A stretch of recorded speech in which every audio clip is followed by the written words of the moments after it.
आस्सा बिदिबा बे नोंथांमोननि निउ रायखंबारि गामियाव माने बोसोरफ्रामबो माने एम्बु राजा रानिनि माने जुलि होनाय जायो नङा होमब्ला दा दिनै बे जुलिखौ मानि थाखाय होनाय जायो दा बेखौ एसेब्लाबो नोंथांमोना रायजो राजाफोरनो माने गुवारै बेखेवनानै होबानो जाबाय आरो आं गिबियावनो आङो जोंनि बिआरबि मद कमेन्ट चेनेल बिथां बुद्धिराम ब्रह्मखौ आङो गिबियावनो आंनि गोसो गोरबोजों आं बरायनाय जायो दिनै जोङो बोसोरनि बे एम्बु राजा रानिनि जे गोथार जुलि दिनैजों जायाब्लाबो 22थि खेब जानानै दिनै जाबाय दिनैजों दा बे हाबाखौ मानो थाखाय होनो जायो होनब्ला जोङो बोसोरफ्रामबो जोंनि जेनेबा अखानि थाखायबो जोङो नांगौ जायो मानसि गायनाय फुनाय दा सफैलायबाय बोथोर बिनि फारसे आरो जोङो बे फुजाखौ जोङो बोसोरफ्रामबो खालि अखानि थाखायल' जों होआ मानसिफ्रा साननो हागौ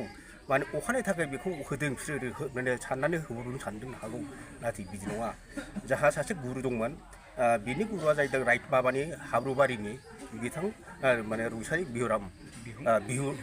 बिहुं मुसाहारि बिथाङा हाब्रुबारिनि नैबे माबा सेरफांगुरि हाब्रुबारि खाथि माबा सेरफांगुरि हाब्रुबारिनि दा बिथाङा बे जायगायाव फैनाया जाहैबाय 2009निफ्राय 2010 बेनि बे गेजेरावनो बिथाङा बाव फैनानै नैबे हादानपारायाव नैबेनिफ्राय बियो बे जायगानिफ्राय बियो बै समनि हाब्रुबारिनिफ्राय नायनानै नैबेसिम नैबे 2010 मायथाइयाव बियो नैबेखौ जागायफैदोंमोन नाथाय दा मा खालामो 2023 मायथाइयाव बिथाङा रुंसारि जानानै थांबाय बेखायनो जोङो बोसोरफ्रामबो एम्बु राजा रानि होनायनि जाहोन बे जाहोना जाहैबाय बे ओनसोलनि जाहाथे जेनाखि एखनब्ला माने उसुख बिसुख जायो एखनबा बायदिसिना बेराम माबाय मानलु मानला हाबि जाबि बायदिसिना जाना थाङो बै समाव गुरुआ मोजां फाहामलाङोमोन दा बियो रुंसारि जानायलाय बिनि बदलै जोंहा बिनिनि बिसि बे जाहैबाय श्रीमती जोंहा रिता मुसाहारि बे बिनि बदलै नैबे दा सासे नायगिरि जानानै दं बे मन्दिरनि दा जोङो बे हाबाखौ जोङो गोथार जुलिखौ जोङो मोनफ्रोमबो जायगानिफ्राय जोङो एफा रां एसे माने अनसुंथाइ बिनानै जोङो नैबे दा बे फोरबो खुंनायाव नोंथांमोना रायजो राजानि माबायदि मदद मोनदों आरो माबायदि थुलुंगा मोनदों आरो रायजो राजाया ओरैबायदि मदद होदों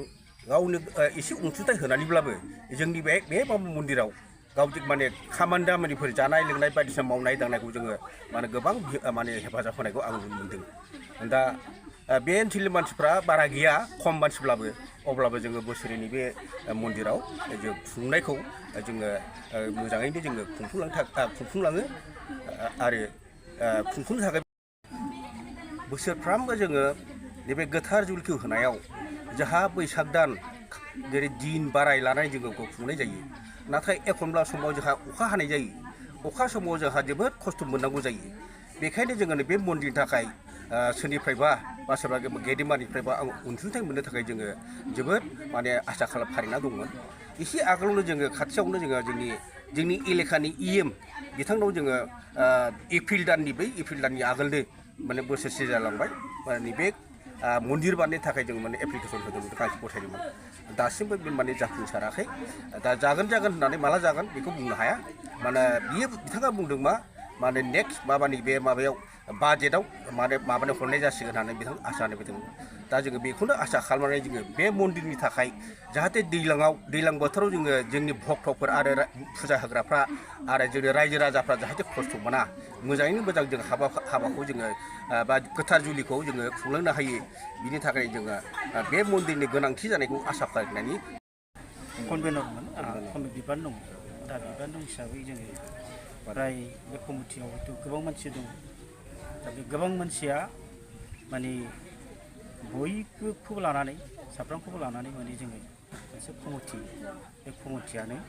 जाहाथे माने बे मन्दिरखौ बे कमिटियानो सालायनाय जायो आरो बे कमिटि दारै बे मन्दिरा थांलाङो दा ओंखायनो जोङो बे कमिटि दारै आरो जोंहा सानै जानागुरु दं बे जानागुरुखौ जोंजों लाफानानैसो सोलियो आरो लोगोसे जोंहा जानागुरु दंबावो जानागुरु जोंहा माबा नङा जोंहा बिमा दङ बिमा रिता मुसाहारि दा बेखौ जों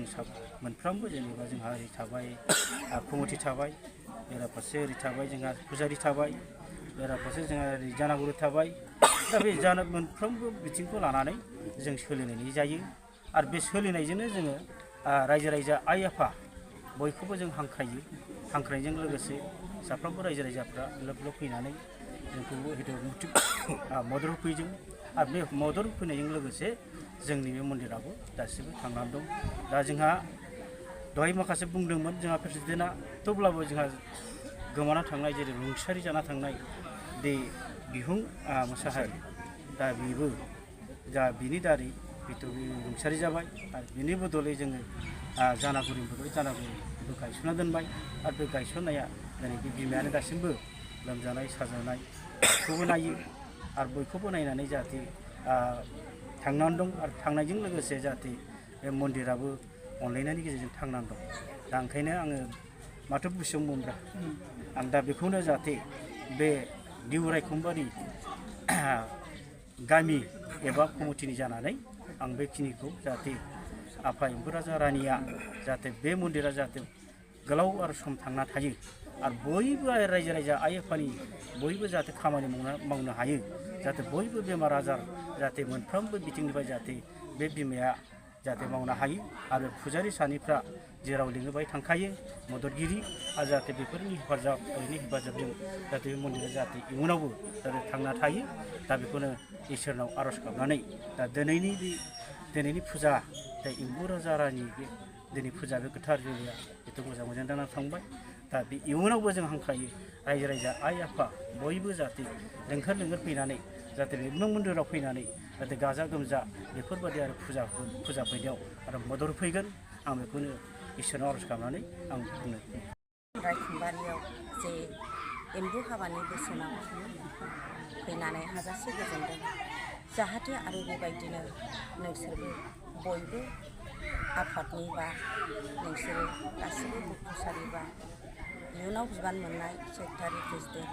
बा नोंसिनि समाजनि माखासे बिथोना आरो गुवारै बारायलांनानै जाहाथे नैबे हाबानि फैगौ बोसोरनि बेलायाव गिदिरनिफ्राय गिदिरसिन जालांनानै धोरोम आरो दिनै सिबिनाय आरो बयबो अनसुंथाइखौ गोबांसिन हरनायनि थाखाय आं मिजिंथियो आरो दिनै जिल्लानि जानानै नोंसोरखौ आं सापर्ट खालायो जे माब्लाबा समाव इयुनाव धोरोम आरो माखासे अनसुंथाइया अरलांनानै जाहाथे देरहासार जालाङो धोरोमा जेब्लायबो थांनानै थानो थाखाय जों नोंसोरखौ जेब्लायबो जिल्लानि बा आफादनि जानानै नोंसोरखौ जों बिथोन होलांगोन जै नेमैयै नोंसोरबो खौसेनि बोलोयै बा बयबो गथ'सारि